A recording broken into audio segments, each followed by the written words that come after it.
Hey, my friends, we will be right back to the show. But I have a question for you. Are you struggling with the impact of childhood trauma? Well, know that you're not alone. I'm here to let you know that I'm starting a brand new weekly coaching group that includes a year of live coaching, accountability, support, habit and goal setting, and more. I'm starting a waitlist for the group right now, and I'm only taking a handful of people.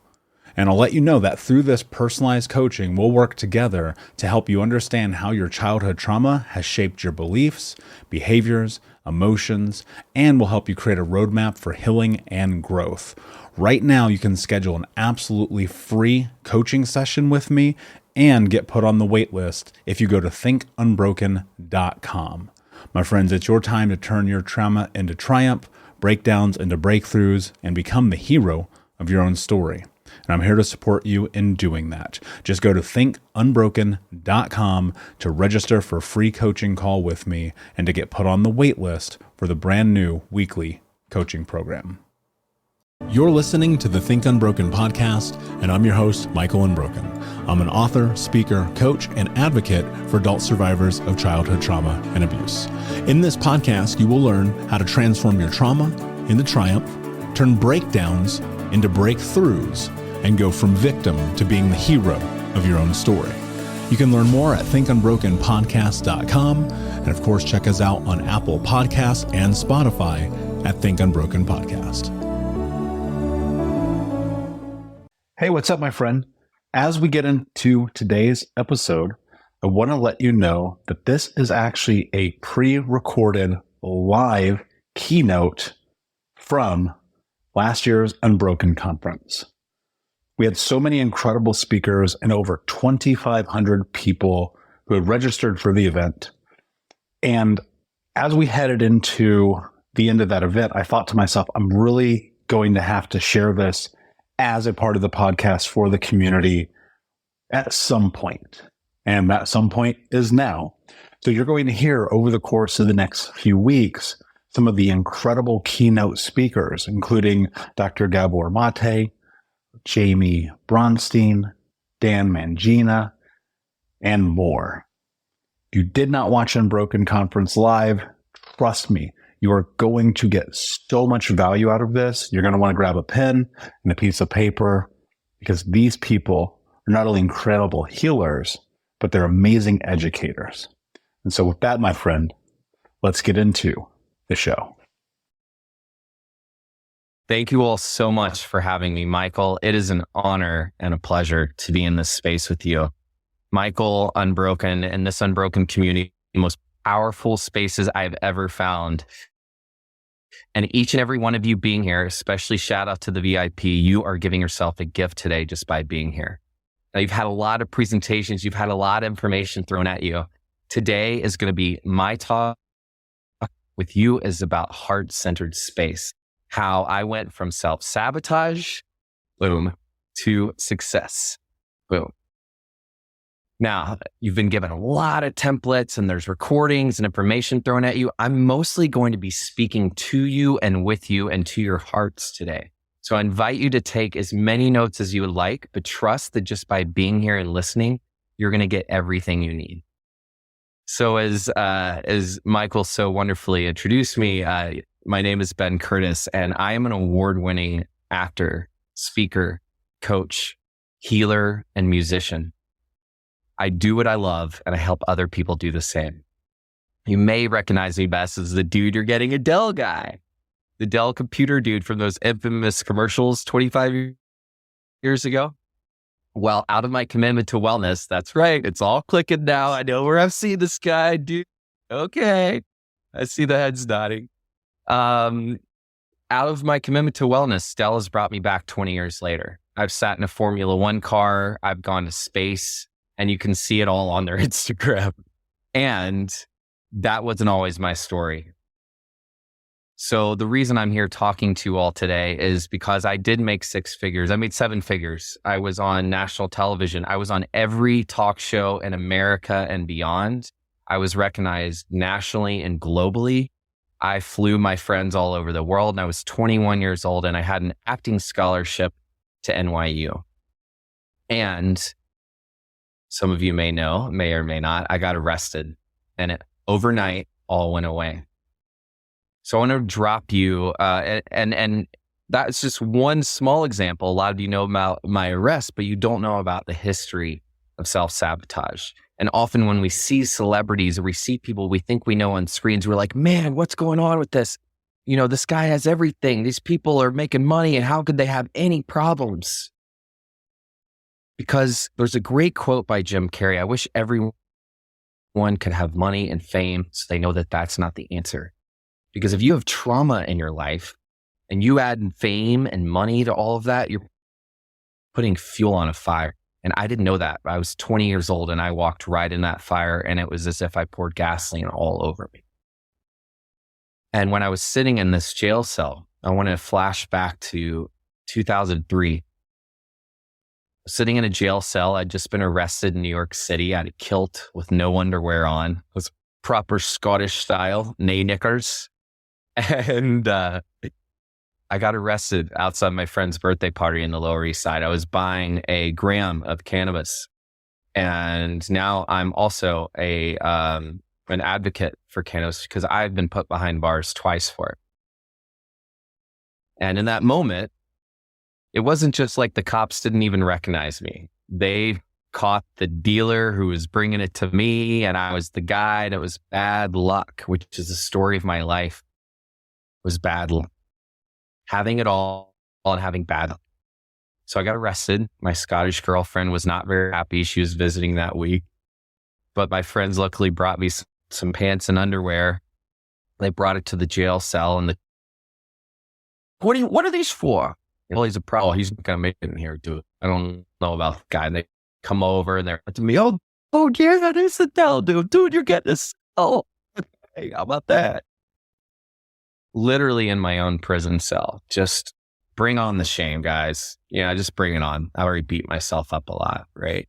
I had just signed, but what they didn't tell you in the news is that I just signed a $500,000 contract that was going to take care of me, my manager.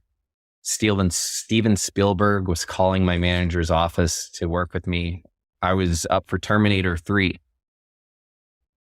I had Jay Leno on speed dial. Literally, it all went away in that one moment.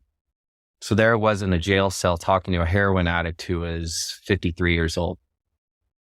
And he was sick and he was coming down and coming off of the heroin. And he was told me how sick he was. And, you know, there was cockroaches around. And, you know, if any of you have been to Central Booking in downtown New York, hopefully you haven't been. It was pretty nasty. And this guy looked up at me and he said, and don't get arrested on a Friday. That's another story here because you'll be there the whole weekend, especially not a holiday. And he said, how old are you? We're there a long time. He finally starts talking to me between throwing up. And I said, I'm 21, sir. And his face went white. And he said, that's how old my son is. I really don't want to go to prison again, but I'm going to Rikers. And I want this to be the last time. And something about me being there was like an angel for him, his son speaking to him, you don't have to do this. And then I walked outside and there was 300 journalists waiting to get me on camera to capture me in the dooms and the darkness. And they did. And every dealer, of course, came out of the woodwork after that. Why didn't you tell us? We got cannabis, dude. You know, it's too late. I lost that. I lost my scholarship to college. I'd gotten myself all from Chattanooga, Tennessee. I'm the son of a preacher kid, a preacher man from Tennessee. We did not have a lot of money. And I'd earned my way up there. And this is my dream come true. And here I was at the lowest of the lows with a homeless drug addict in jail. So what happened? You don't have to have an awful public story like that to learn lessons. And tonight I'm here to tell you about how self-sabotage turned into success. And it started with shame. And if I am slurring, I literally did have a tooth extracted this morning. And I just knew, I told the dentist what I had to do. I just came from my mom's 80th birthday party and I was slurring with all the other 80-year-olds, and they're like, how are you going to give a talk? I said, because I have something important to say in my mouth. I'm just going to trust that enough will work for me to show up. When you care about something, you take action towards it. The universe bends around it. But if you don't know what matters to you, you can be lost in a sea. And there I was, lost in the sea of my own darkness, of my own addiction. No matter what you've been through, I beat myself up for the next 10 years because I wasn't able to get hired again as an actor. No one wanted to work with me. I started a band again. I don't know, for those of you who don't know, I've got a band called Dirty May with my wife. It's an indie folk band. We tour the world and we've won. And so I started a band back then, and I was with this band, Danny Fingers. We were opening for Rufus Wainwright. We were touring country, playing huge venues, and I was miserable. And I was falling apart. And I started to see this guy who I was in a band with fall apart even more than drinking and pouring in anything to numb out, getting in any relationship, any drug, any alcohol, any fun, any or scheduling, anything I could do, overcommitting, anything I could do to avoid myself. And so it's no wonder that fame and money didn't help solve this problem. There wasn't anything wrong with me. I didn't have bad luck. By the way, I got arrested 2 more times after that. I also have had a DUI and I'm 10 years sober. So I had a lot of bad luck leading for another 10 years after this arrest. Okay, I see the thumbs up. Thank you guys. Honor yourself one day at a time. But this wasn't bad luck. This was a cycle of shame and self-sabotage that I had learned. It was familiar. And the more closer I got to success, the more afraid I became. You cannot build a foundation on mud. You're throwing crap in there, piles of poop, for lack of a better word. You try to build a house on it, I think it'll get work because then, the decomposition take it, you start composting, the ground sinks in, the groundhogs come in, the holes fall out, and you go into the dark pit. And if any of you have experienced depression, I have 4 generations of clinical depression and anxiety in my family. I've been there with you. I like to crawl in holes and not be a way out. But what I want to tell you is this is not personal. The greatest gift that I want to give you all today is that there's nothing wrong with you. You have simply made it to this day today. You've survived up until here because you've used the tools you have to survive. Everything that's worked against you at some point worked for you. You are resilient. You are powerful. You are courageous. You are vulnerable. You are insightful. You are creative. Why do I know that? Because you're here tonight with us talking about possible. See, I had a cycle of shame that I had learned. If you go back even further in my life, you look at my family history, my father was the first preacher to come out as a gay man in the diocese. My mom was a school teacher who thought she should do the right thing and marry the local preacher. She wasn't even in love with my father, and my father wasn't even in love with himself. He was living a lie in order to do what he thought he should do in order to receive love and validation, and so did my mom. And what did those 2 broken things create? A home. 2 halves do not make a whole. One of the greatest things we can give ourselves is self-care, which is what I teach. I teach grown men. I love working with men because we've been given the least amount of tools. The conditioning is still binary today. But no matter who you are, where you came from, or what it was like, consider that whatever tools you were given as a kid, at some point they stop working. Especially if you grew up in a traumatic environment like I did. There was a lot of codependency. Even my dad was the local preacher. And he looked great on the outside. My mom worked at this fancy school. What was going on inside was codependency, shame, self-sabotage, and self-hatred. And I inherited all of that. My mom's father committed suicide and she blamed herself, and I inherited that too. So I can start to tell you all the stories and all the bad stuff that happened that prove and earn my seat and why we have to be here, but you don't have to have pain in order to be here. You don't have to keep suffering in order to heal trauma. See, when I wasn't sober and I went back into music, I used that darkness and that alcohol became my muse, and I played with that animal and that beast and I brought it alive at night, and it was fun, but it burned. I lost all my relationships. And most importantly, I lost my relationship with myself. The reason I stopped drinking wasn't because I wanted to stop drinking. It's because I could no longer connect to my light. I was shaking in my shell. I was having internal soul, spiritual death because I wasn't doing what I love, and I could not stop the cycle of self-sabotage. I even found a job working at the best music venue in New York City, bartending, getting paid to drink and play music. It couldn't get any better until I blacked out while starring in a huge play. I lost my bartending job. I couldn't even keep that. And then I started dog walking. I couldn't even keep a dog walking job because while I was getting sober, my brain was repairing itself, but I couldn't even organize because the tools to be organized. And then as the money came out, I couldn't hold on to the money because I didn't have the self-esteem or the somatic body to be able to hold wealth. I didn't value myself. So how could I value money? In fact, I was taught that money was bad or evil, or that rich people did bad things. Money changed you. And every famous person I saw that had money was miserable. I want to tell you, the higher up I got in Hollywood, the more misery I saw, because I saw people trying to shine their egos as their light, try to shine their success as their light. But that is all an outside job, and you can still be an empty shell inside. And that's what I was. And it wasn't until I stopped and I said, I remember calling my mom on the phone, being like, how do I make it stop?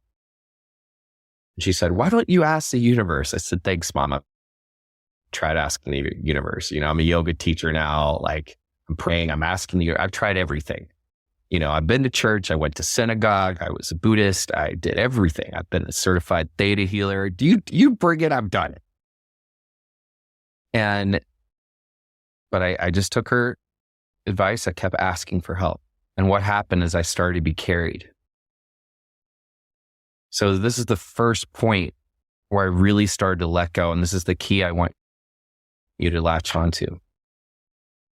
The of access consciousness, Gary Douglas, says that if we learn to relax, we'll be able to receive 70% more of what we're asking for in our life. But if we're always out there trying to prove ourselves or fill this hole or fill this void with other things, that we're never actually going to get to know ourselves.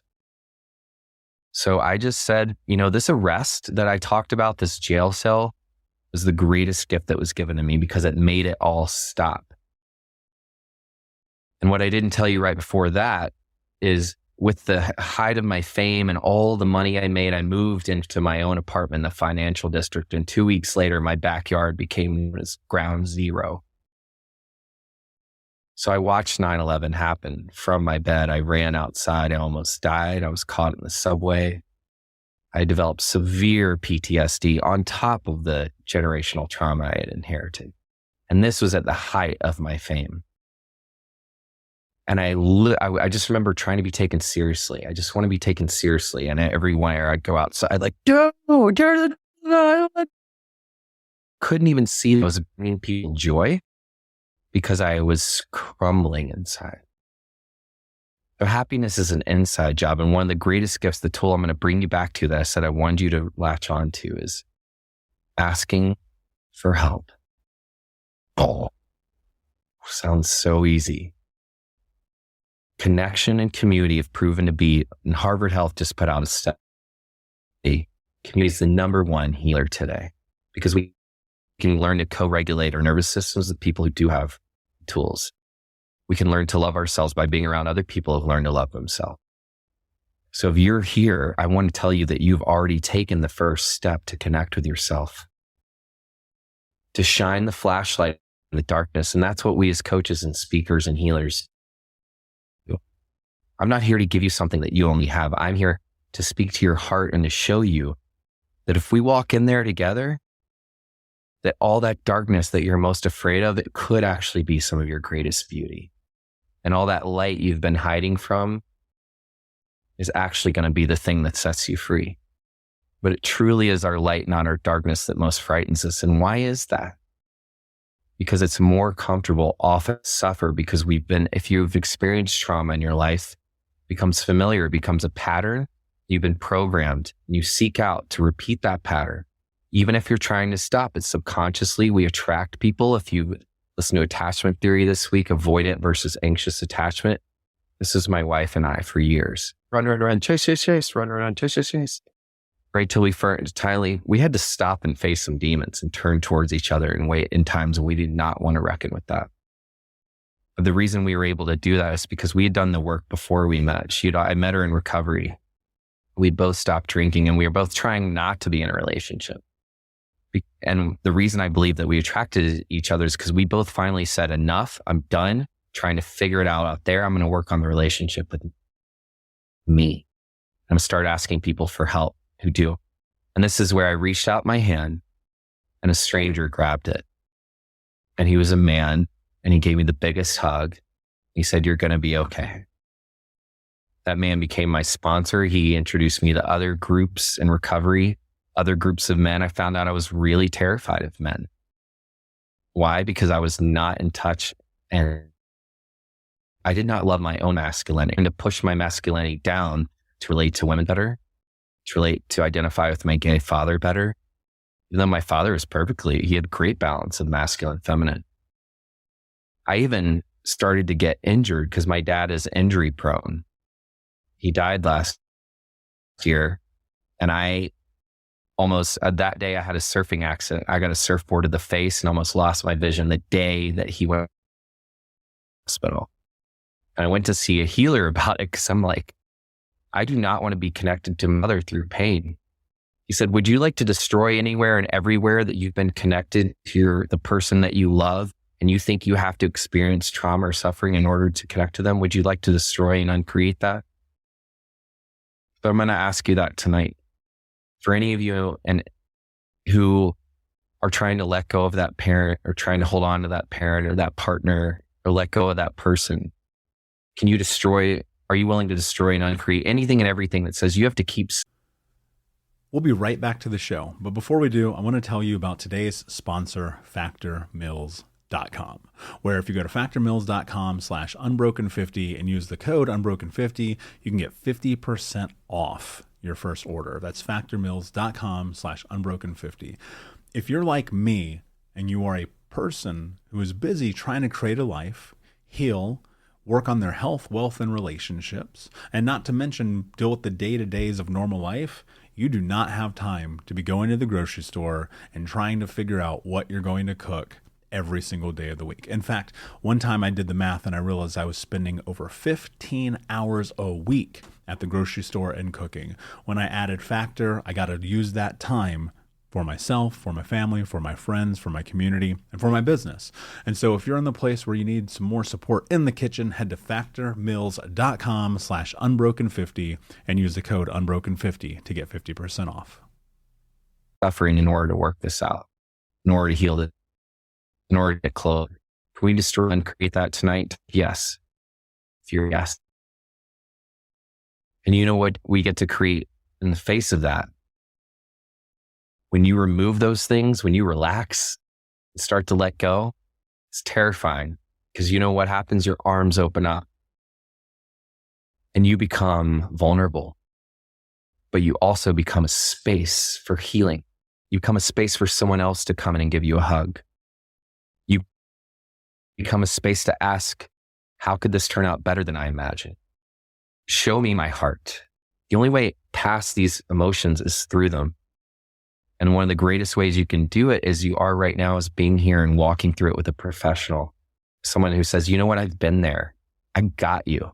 And I may not have been in the exact same place you have, but I've walked enough, I've shined enough lights down here to know that by looking down this tunnel, you're not going to die. And I'm going to look at it with you. And we're going to walk through it hand by hand, and you're going to walk out on the other side stronger than you were before. You know, it turns out my life wasn't self-sabotage. I just didn't have the tools of safety and stability. So today, so many of us are out to create safe spaces. I thought I was a victim of my own circumstances. None of us are victims. But most of us have made prisoners of ourselves because we continue to live our story as if it's real. The only reason I'm telling you my story tonight about my past is just so you know, when you see this privileged white guy looking at you, that I've also been through it, and that trauma does not discriminate. It touches everyone. In fact, coming into this world, being birthed is a trauma. You're suddenly comfortable and you're exploded in all new sensory overloads. And at the very times when you're trying to program and learn to regulate, chances are in your home, you were disrupted. And if someone didn't show up for you or create a healthy, safe bond, if they didn't teach you that you could regulate yourself or bring you back to a state of normal or teach you how to come back to a state of normal, then chances are you've been carrying this with you your entire life. And when we look up to our parents to co-regulate with their nervous systems, if they've experienced trauma and they can't return to baseline, then how are we going to? But the beautiful thing about being adults now today with this ability to listen, to practice, to learn, to soak it in, is that you have a gift to reparent yourself today. The parent you've always wanted and sought, you get to be today. No one else is going to be able to do that for you. If there's one thing I want you to take away, is that person out there that you're hoping is going to solve that, no one can do that for you. That emptiness you've been avoiding, that darkness, that hole, we all have one inside of us. Some say it's a God-sized hole. No matter what your religions or belief in that hole is where music is made. And that hole is where the sound resonates.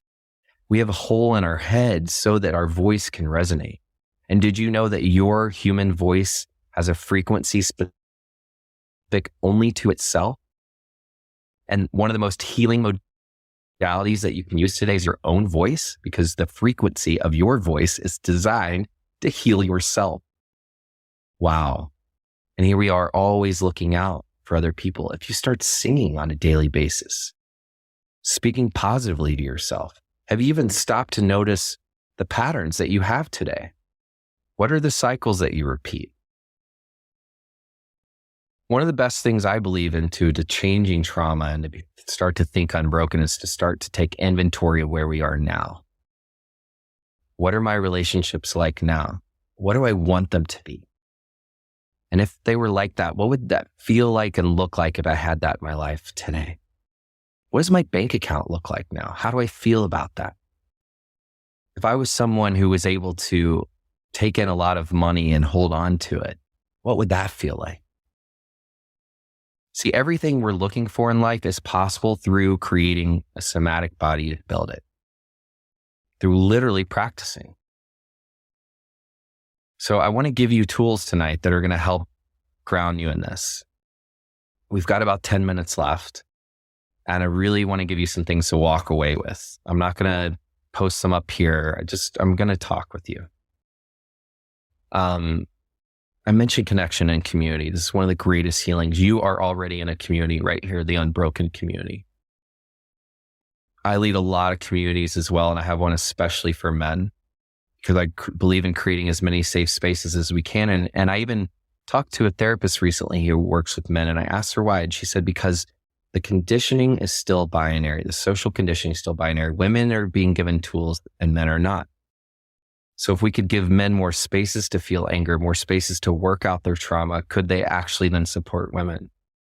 Could we all create safer spaces? And what I love about this space today is that we're all here together talking about trauma together, because again, it's not discriminatory, but the conditioning still is binary. And even for women, we've got to deal with traumas in a totally different way.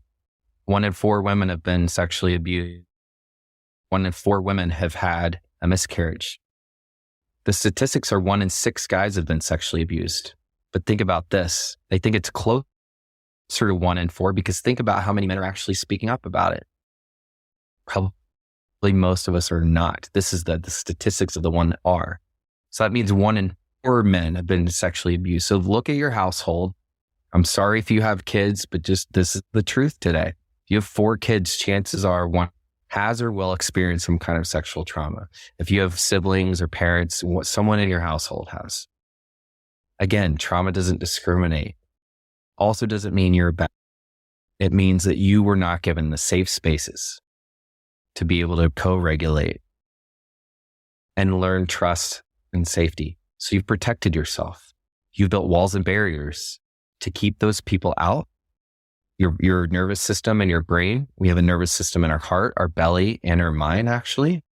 Incredible intelligence. Chances are there's one of those we've been overdeveloping. I can think through everything. I'll avoid the heart space.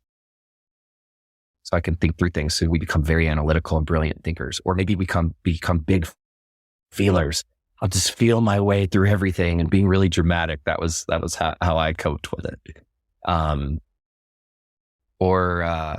Or maybe we just got really inward in our bodies and we deal with a lot of ailments and we become hypochondriacs. We become afraid of something attacking us, right? Michael mentioned earlier in this conference about brainwashing. He said, you're going to get brainwashed here. I'm just going to be straight up. And I'm telling you the same thing. I once had a coach say to me, I said, I feel like I'm getting brainwashed. He said, dude, your brain needs washing. Think about what you came in here telling me, all this self-hatred and like the negative bank account and the like lack of clients and jobs and all that. As soon as I started asking for help and I said, I'm just going to let go. I'll just trust you. Can you help me? Can you help me? Can you help me? I just asked for help. I didn't say what it needed to look like. I just asked for help. And suddenly I had a coach, I had mentors, I had a men's group. I had a female therapist to talk about through women's stuff with. I like relationship stuff with, because I mostly have been attracted to women. So whatever, we need to work through around that. And then my wife and I have counseling. And I'm bringing the gender up because it matters, but it totally doesn't at all. But I built in support groups. And then I developed a talk. I developed a show called Dude, You're Getting a Cell. It's on YouTube. It's a 20-minute excerpt of a one-man show where I play that officer that arrested me, where I wear that kilt, where I reenact 9/11, where I do magic. How and why did I do these things? To heal. You realize if I didn't tell my story and I'd just been arrested like that and gone through serious emotional and mental trauma and abuse from officers and things and never spoken about it, what that would have done to me? I went on a thank you challenge and I thanked every police officer in New York for the next 90 days. I just didn't know how to love myself. And I was afraid of my light. I still am today. Terrified to be here tonight with all of you.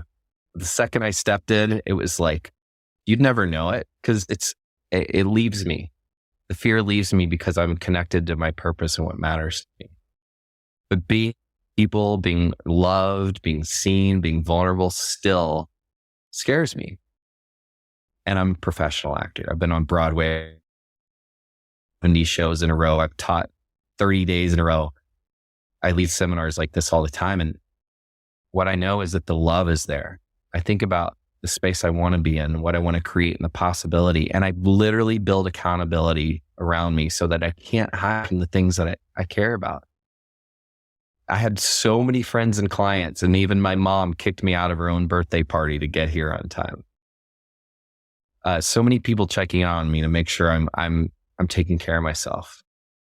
So many people checking in like, can you talk tonight? Is this working for you? My assistant texted me again today, like, are you physically able to talk? Does this have the integrity for you tonight? I said, with half a face, I'm going to be able to deliver what matters. They're going to feel the heart. They're going to feel the intention. And literally, the medicine wore off like 30 minutes ago, just in time for this. The bleeding stopped literally 30 minutes ago. I let go. I was trying to control it. I was having a panic attack today. And the second I let go, I was like, oh, I needed to cry a little bit. I let myself cry because I realized it was also my dad's birthday today. And my dad was my best friend. And he's the reason he taught me to believe in myself. And he taught me to believe a sensitive man.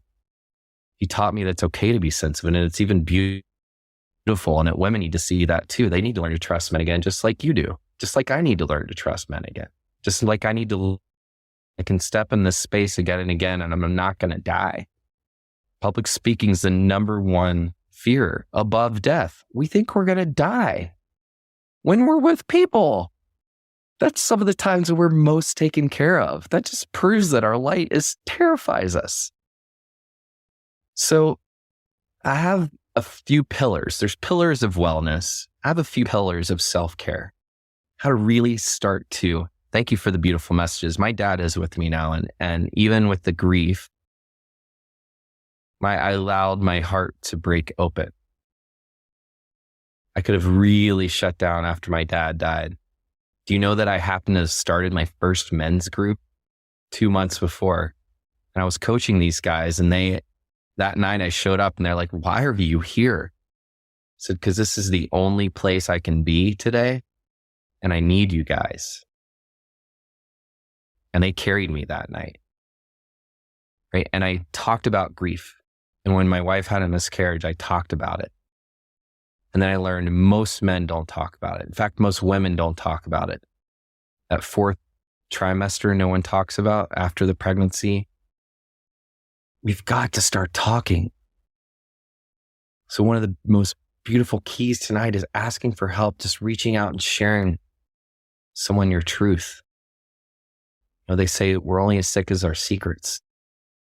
If you think that your truth is so bad, someone's not going to love and sharing it with them, may allow them to love you more. I encourage you to start to bring that armor down and practice one day at a time, reprogramming yourself. Practice having one new vulnerable conversation with someone. You don't have to change the world tomorrow. Just do one thing that moves the needle towards what you care about. So here are the tools I use today. How have I programmed trauma? Time with myself. I don't have time is no longer an excuse. There are too many systems, too many automated things, too many structures available out there for you. Make time. You made time to be here. You have time for yourself. I love that you all are here. It lights me the F up because that means you all care about yourselves. You know how hard I work to try to get people just to show up for themselves one day at a time. You all have done that. So making it a part of your non-negotiable routines, the time for yourself when you sit and you say, no matter what, I'm going to feel my feelings. I'm going to listen to my heart. I have a stethoscope that I use to listen to my heart sometimes. You literally need to get out of the mishigas and into your body. Listen to your heart. It will tell you so much. You have everything you need inside of you. And it can be really scary to sit with ourselves sometimes. But feeling these feelings are exactly what we need. We're designed to, and they don't have to mean anything. They just need to come out. You need to make safe spaces for your feelings to come out so that they don't come out some other way. It's like Pop-A-Mole. If it doesn't come out this way, it'll become cancer or rage or alcoholism. My car is my rage room. I go to the car. I've had therapists say, don't tap into rage because for anger management, it's actually going to amp it up. I've actually said to a therapist, by telling me not to express my anger in any way, you're actually telling me to push it back down. So I'm going to remove myself from a situation with another person when I'm charged, but I absolutely am going to find a safe space in my anger. So I go to the car or I use a pillow and I scream and I rage and I cry and I yell because our voices heal us. Our bodies keep the score. You know that book, The Body Keeps the Score, right? That's one of the most famous trauma books. Our body literally somatically holds everything. I wish everyone could take an acting class because as you start to relax in an acting class or even in a yoga class, you start to relax, you feel emotions. It's because your body's been storing it. You need to make the space for your body to move, for your body to process. We're told once we're kids or we grow up a certain age, you're no longer allowed to express your needs. You're no longer allowed to yell. You're no longer allowed to reach for something you really want. I'm here to tell you today, your inner child needs you more than ever. And everything that you're looking outside for, I want you to start to practice making time for yourself and sitting with that kid. If you can't make time for the adult, make time for the kid. Number 2, have some fun. You all are so busy trying to heal trauma that you're not actually out there living your life. So if we're going to reprogram ourselves, let's reprogram our life doing what we love. And how do we reprogram? We take one new action. You've got a record, got a vinyl record. There's a deep groove. You've heard about the groove. You get in the groove. There's no stopping that. But once you know the groove is there and you can catch it, you can pick it up and put it on a different song. And the needle may wake it's over to the groove. But if you catch again, you can put up on a different song. And eventually you keep putting this back on these new songs, the fun song, the self-care song, the time alone song, the asking for help song, the reaching out song, the accountability song. Suddenly these start getting some deeper grooves too. This outside groove of trauma doesn't go away, but suddenly you have more options to use from. So one of the things you guys are going to get is my self-care course for free here. And I'm going to be teaching the 7 pillars. And it's time for yourself and fun, accountability, and partnership. So you don't have to do it alone. And then just taking one action today to move you towards what you care. And then think about who spoke to you this week. You don't have to take everything. Take what you want and leave the rest. Who spoke to your heart this week? Who would you like to stay in touch with?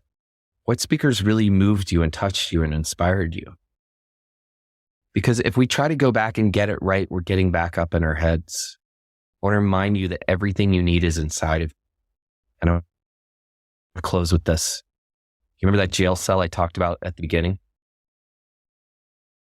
Each and every single one of you have been inside of that jail cell. The only person holding you prisoner is yourself. But the little secret they don't tell you is the door's been unlocked the whole time. All you have to do is stand up and put one foot in front of the other and start to set yourself free. So tonight I invite you to take one more action today, tomorrow, to set yourself towards freedom, to give that little kid the love they need or the fun they need or the connection they need. It's okay to ask someone, I want to have a date with you. And I want you to tell me everything you love about me. I'm having a hard time loving myself today. Tell me everything you love about me. And every time they say something, I just want you to say, thank you. Thank you. And then return a favor. If we let more love in, there's no room for hate. I invite practicing loving yourself until you learn to. I invite you to keep being in communities that are loving until you learn to love yourself. I invite you to be around people who bring you towards your light. One of the greatest measurements of healing is this light for me? So next time you're walking into a situation, you don't know what to choose, just check in with your heart. Is this light or is this heavy? Move towards the light.